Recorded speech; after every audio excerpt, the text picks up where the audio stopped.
Welcome to On Point. I'm your host, Leighton Levy.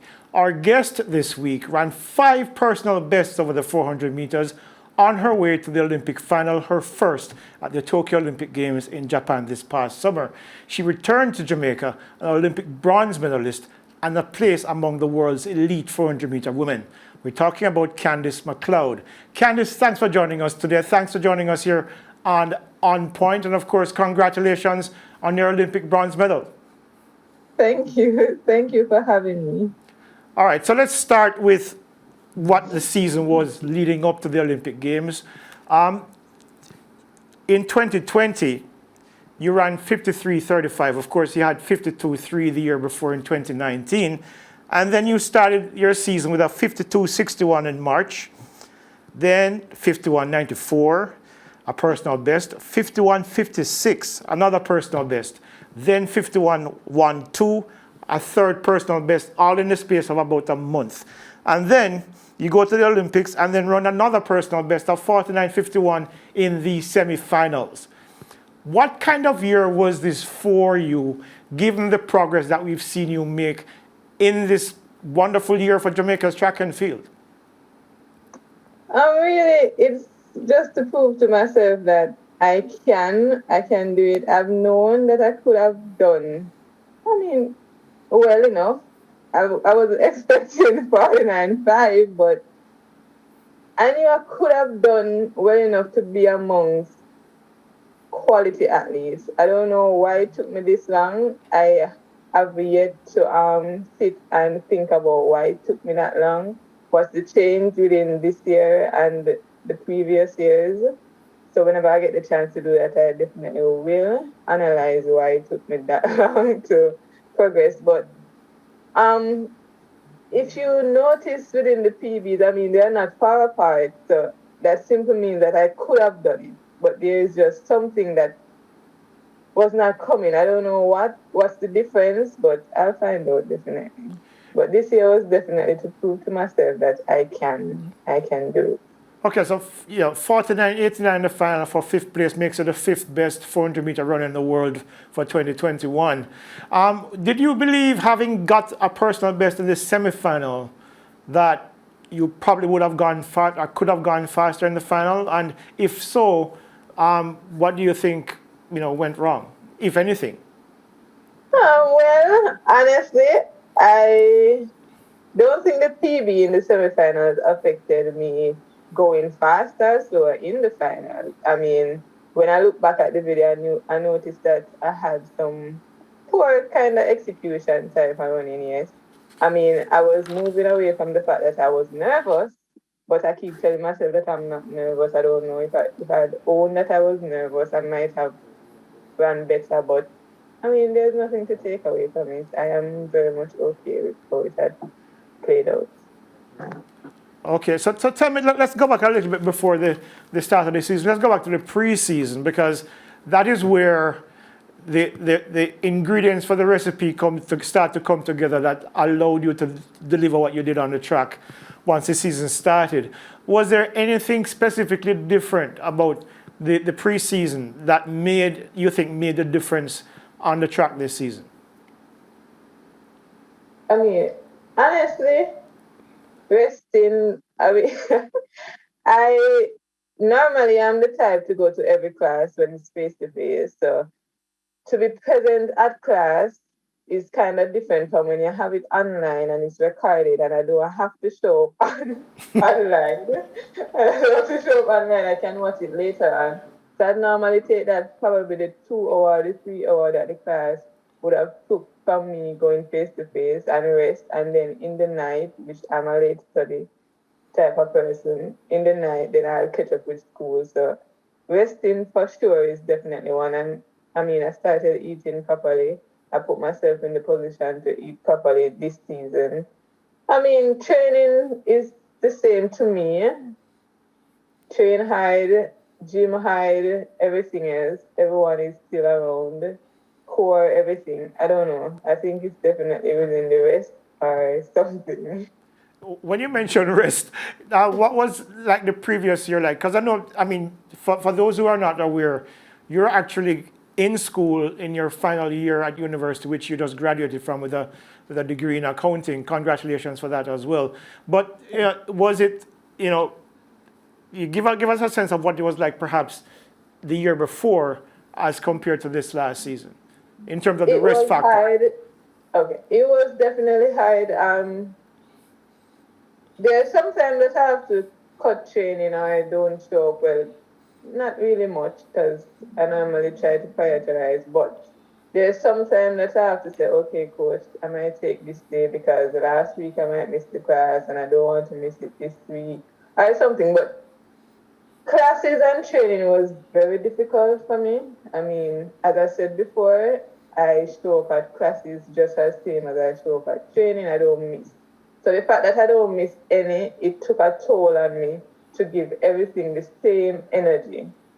And now with the pandemic, as I said before, I skip a couple of live classes and listening to the pre-recordings, and I think it worked out. It definitely did. I mean, I have a degree and I am an Olympian, so I managed it well. Which of them is more satisfying for you? Because, of course, 4 years of university is never easy. And, of course, getting Olympic medal is not easy either. Was there any of the two that was more satisfying for you? I cannot say. I got that question a lot. I cannot say up to this day because it took me 6 years, almost 7 from high school to reach I don't know, to be an Olympian, not even just an Olympian, but to reach a point where I can say, yes, I feel like I am a runner. I feel like I am amongst athletes. Normally I feel like I'm just training, like, yeah, I train, but nothing else. But school, there was a point I feel like I was not going to finish. It was so long. I mean, you gave me the benefit of having a part-time or a full-time. They explained to me when I just came why part-time and why full-time. But now I'm happy that I took part-time because it gave me the chance to train and go to school because full-time would not have worked out for me. Yeah, absolutely. So tell me, so the consistency, we're talking about the 3 PBs in the space of 3 weeks almost. Were you surprising yourself each time you stepped on the track, with the expectation of perhaps going faster than you did the week before? Was that something that you kept surprising yourself with? Every week. I know. The thing is, my coach expected it. I mean, he's the coach. You know what I'm doing in training and things. Because when I go to training, it's not about the time or anything. I train. So I don't know what shape I'm on. I just train, and when I'm finished, then coach would analyze. But definitely, every single week, I'm like, girl, what's going on? I'm just running. And then I can't wait to go back again and again, just to run again to see what's coming. I don't know. But yes, I definitely surprised myself for that. So it was like a confidence booster as well, knowing that you could go faster each week, especially coming to the national championships where you ran out of your skin, finishing behind Stephanie McPherson to secure that place in Tokyo. What was that feeling like for you? Listen, I knew there were 8 of us. I mean, anything could have played. Everyone worked just as hard. I mean, you made it to the final. Everyone worked just as hard. I was like, well,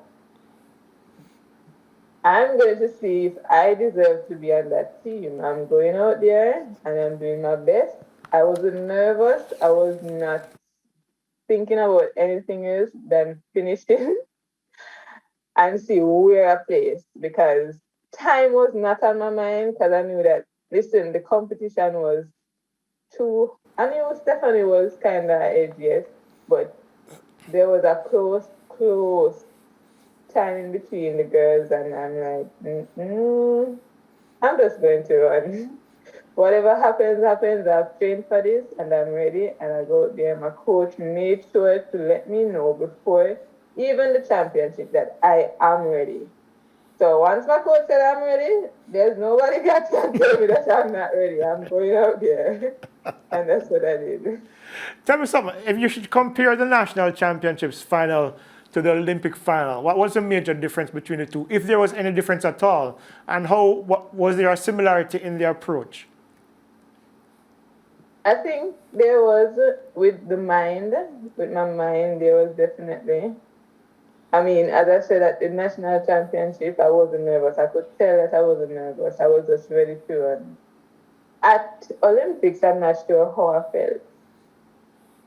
Standing there, I wasn't sure how I felt. I mean, I think I stayed too long in that mindset of not being ready to run, but definitely there was a difference. But the feeling of being there at the Olympics and at the national trials, finals, if I had to choose between, I definitely choose the Olympics because one, I've made the national finals before. I mean, I played 8, but I've made it before. I know the feeling of making that finals, but I never had the feeling of making the Olympics final. Mm-hmm. And of course, finishing 5th, a lot of people say, okay, you weren't on the medal table, but still 49, 89, and of course, among the top 5 runners in the world in the event, you must have come away with a feeling of pride given the season that you've had prior to the Olympic Games. Definitely. I mean, a lot of people say it's not in the medal, but I definitely medal that day. I don't know about anyone, but I was happy. I was the happiest person there, I could tell. Not even the winner was happy like me because I'm like, Candice, you're a finalist. 5th place finalist. I ran 49 twice in that championship. There's nothing that could have taken away that feeling from me. I was definitely a medalist. Let me ask you something, because there's an interesting dynamic. You're very good friends with one Shericka Jackson. She, in a post I think I saw, she described you as family. Her personal best is 49.47 from the World Championships back in 2019. You are just 0.04 of a second outside of that time. Of course, you're both a little bit still away off from Lorraine Graham's national record of 49.30. Does that build a little bit of a rivalry between you and Shericka in terms of who can possibly go faster over the 400 now, given that you're both so close to that time? Definitely not.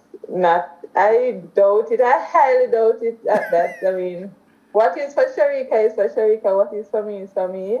If she is to be better, she will. If I am to be better, I will. And that does not change our friendship. I mean, it's competition. Once you go there to compete, you compete. We are friends during the competition, yes, but it won't show at that time. But definitely, there's no rivalry between us. Well, there cannot be. I don't know. I don't see. But it can be a friendly rivalry. You have to agree. I mean, when I was in high school, I had friends who, they were running a little bit faster than me. My objective was to try to beat them.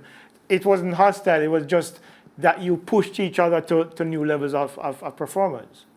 I mean, yeah, but I don't really think the aim really is definitely to be the best.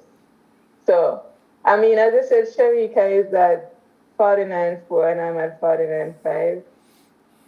There are people out there running 48, so I don't think there's competition between us, yes, but we have competition outside. We have to think about the people who are running faster than us. How can we reach them? Let me ask you this. Of course, you both were on that 4x4 team that won a bronze medal. Of course, your first Olympic bronze medal. Not very many people can claim that. Was it especially sweet for you that you were able to do it with your best friend on the team as well? Really, it was, but it really was to give her the medal that she deserved. She deserved it. I mean, she missed out on the 200. I was her roommate. I think that definitely took a toll on her. I mean, she might not show, but I know Shericka. We have been friends for 12 years. I know her. So I think she deserved that medal. I did not go there with the aim of getting myself a medal because it's a teamwork. Mm-hmm. And whatever I have to do to get the team where they should be, then That's what I did. But she deserved it, so I went out there and tried my best. Okay, fair enough. Was there any concern though, because Stephanie was injured in the final of the 400 meters, and that she wouldn't be available for the 4x4 final? Were you guys concerned any at all, given how stacked that 400-meter final was, that maybe a shot at a medal was going to be more difficult? Was there any concern among yourselves, about Stephanie's unavailability? Definitely, we had thought about. I mean, Steph is the fastest in the season amongst us. I mean, losing the fastest is definitely going to place some concern on the team. But whatever the management system had put out and draw for, we decided to go and do our best, and it definitely gave us a medal.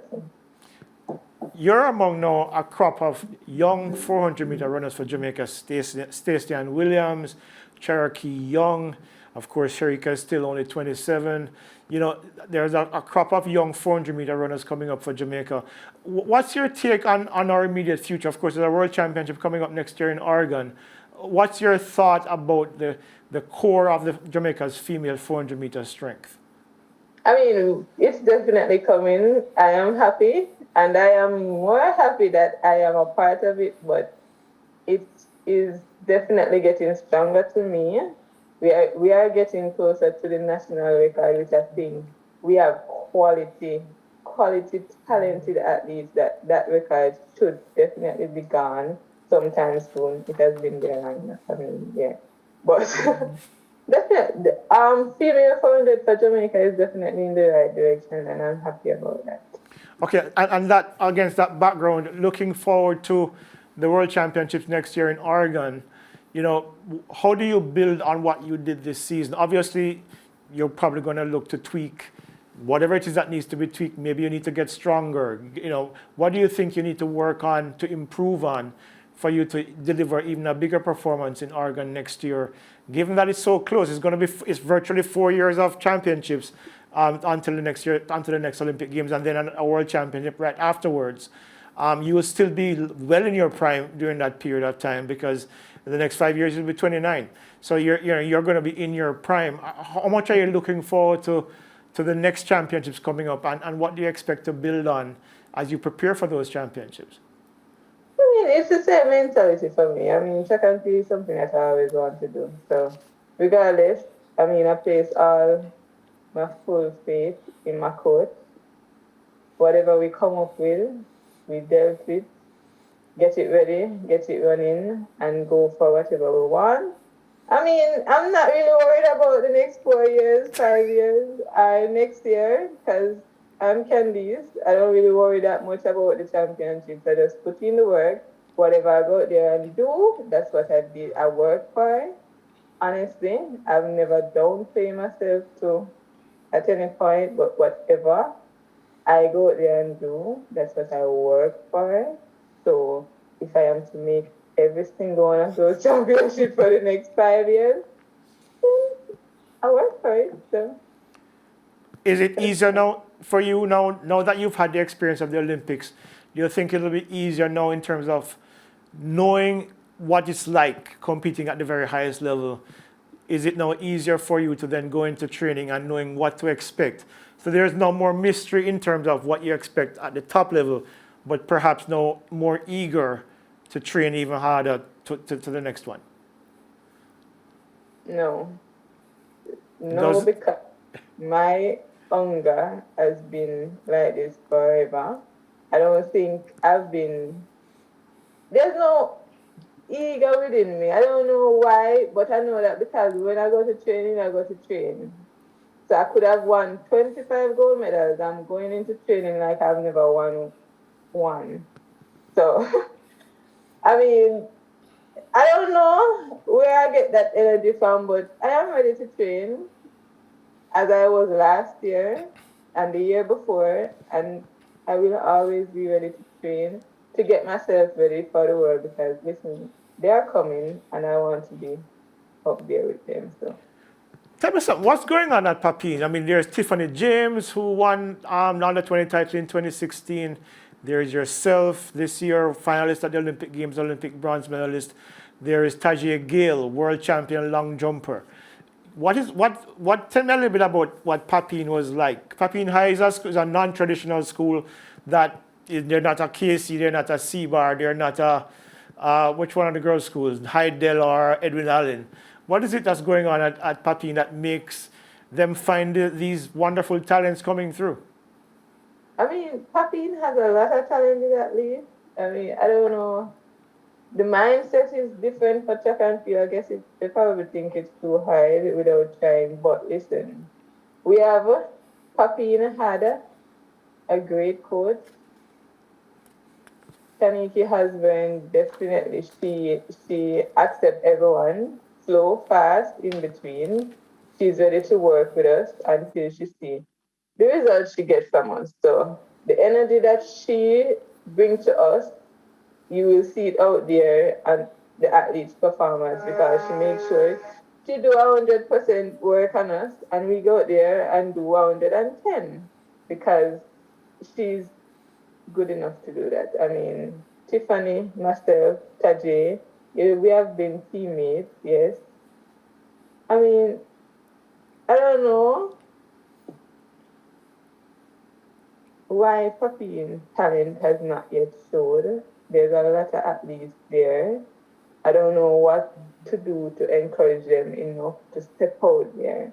There's a world out there for Papine High, and if this is not enough, we'll continue working until they see that it's for everyone. It's not just for the Idol and the Edwin and the Calabar or whatever. It's for everyone.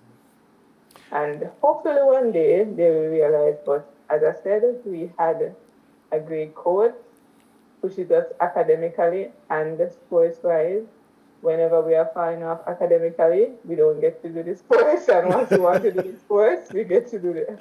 So we have to catch up. But yes, we have talent at Papine High and we had a great coach. So now we are seeing the results. You were in a camp with, of course, Fitz Coleman being a coach, but Hansa Parchment, Olympic gold medalist, coming off of years of injury and frustration. When he won that gold medal, given that you trained in the same camp, call it together, what was that feeling like for you, given the success that the camp had and, of course, the ultimate success that Hansel experienced at the Olympic Games? Funny enough, Ansel said he was going to win the Olympics before the Olympics. So when Ansel won that Olympics, I was like, well, he said he's going to win the Olympics. Hansel is a smart worker. He's a hard worker, but more a smart worker. And he's different. I don't know. He's kind of different with his approach training and the motivation in training and everything. I knew definitely that once he get the chance to compete and to compete well, it would have been good.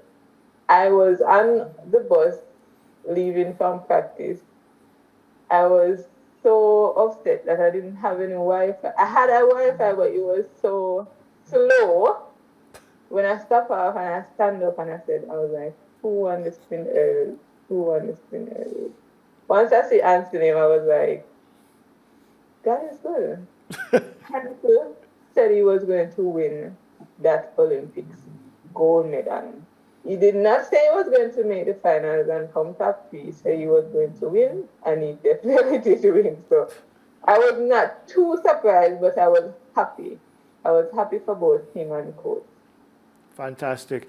Now, I have to ask you, I could not interview you and not ask you a little bit more about your friendship with Shericka Jackson. I remember watching you at the National Championships, and Shericka was screaming her lungs out when you were coming down the line. Similarly in the Olympics, that kind of energy, so much positive energy between both of you. You just said previously that you've been friends for 12 years. What is it about that friendship that makes it so special between both of you? I mean, she has someone who is going to tell her that she's wrong when she's wrong, and she's right. She needs to work harder, or she needs to.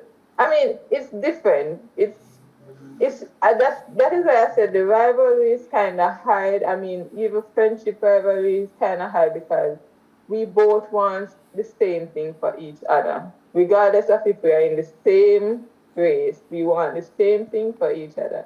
If we are in the same race, we are going to be nervous for each other, but we are going out there to do our best. Shericka has been a very supportive friend. I mean, in high school, she was running like what, 52? I'm not really sure, but Yeah, she was yeah, fast. I was running 63. What type of person would want to get up every day and tell you at 63 I've been running 63 for what, 3 years, and she gets up every day and she motivates me the same way she did every single day, knowing that she's running 52 and I'm running 63. That's a very, very special friendship. I mean, she sees something in me that I did not see in myself at the time. And I'm happy she stick around. Well, she always did. So I don't know. She's definitely different. She's like a sister. how, how, I've did, always how did you sister, become friends? I was at VA Technical for my first half of high school.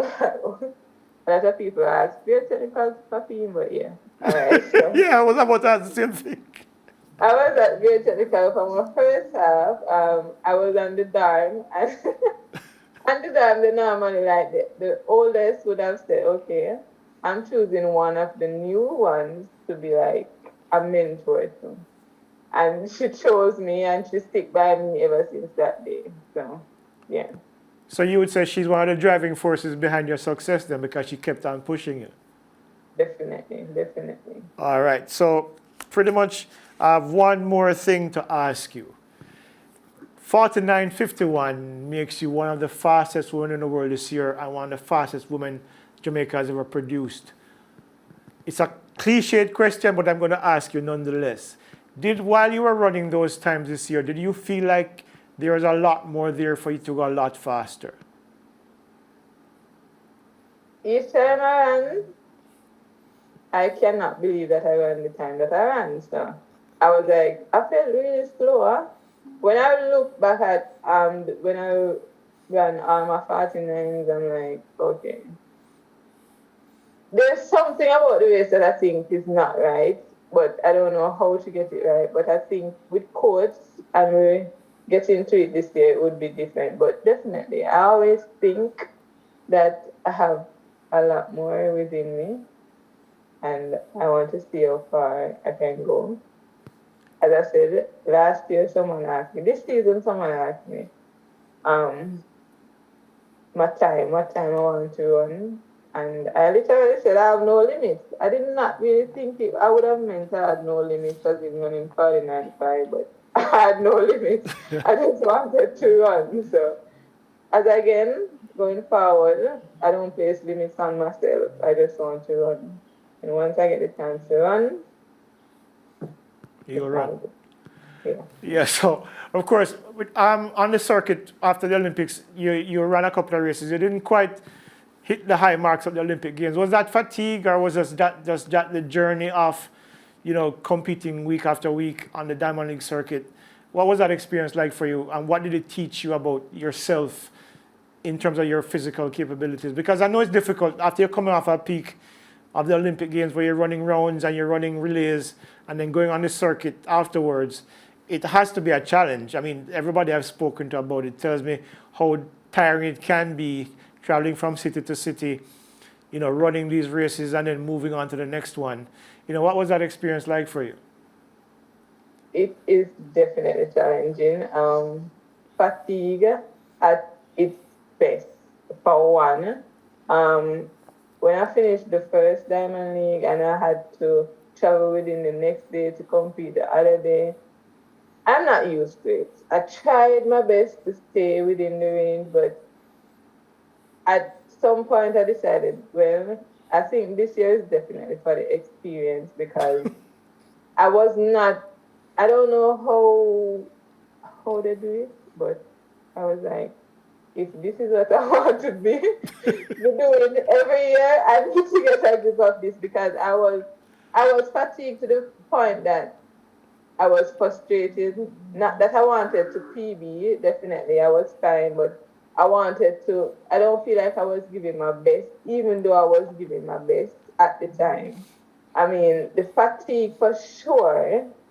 I did not know how to get my legs to feel normal again. I don't know. I felt really tight within my legs, the traveling and everything. I was not recovering the way I wanted to recover, or I should be recovering. So I decided to just take the meets at a time and experience it. That's all I could have done. I mean, next year, now that I know that I have a lot of things to do while traveling, then I think it would be better. Yeah, I remember seeing you meet, and I remember seeing you come off the curve, and it's like you hit a wall for the last 80. And I was like, yeah, Candice is really tired now. And Yeah, and the weather wasn't me at all. I'm not used to competing in cold. I'm always in Jamaica, as you noticed, and Japan was just perfect. So I'm not used to competing in the cold weather. And my first meet, I literally cried. I like tears from my eyes. I was so cold. I mean, I was like people walking. I'm like, am I at the same place or what? But I was so cold. So the weather and everything, I was not prepared. I was definitely not prepared for that. But yeah. well, tell you what, Shericka will get her prepared because she's done it and she's been doing it now for the past few years. I'm sure she has a few tips on how to handle the cold weather and how to run fast in the cold. But Candice, thank you so much for joining us on Point this week. And of course, congratulations again on the Olympic medal, the Olympic performance, and of course, the degree in accounting. Of course, so you have everything covered this year. Next year, perhaps, is the year to really fly. So we're looking forward to that. Thank you so much for having me. I really enjoyed it. All right. Enjoy the rest of your time. I will catch up with you soon. Well, that was Candice McLeod, and of course, that was On Point here on SportsMax.tv. Until next time, this is Leighton Levy saying goodbye.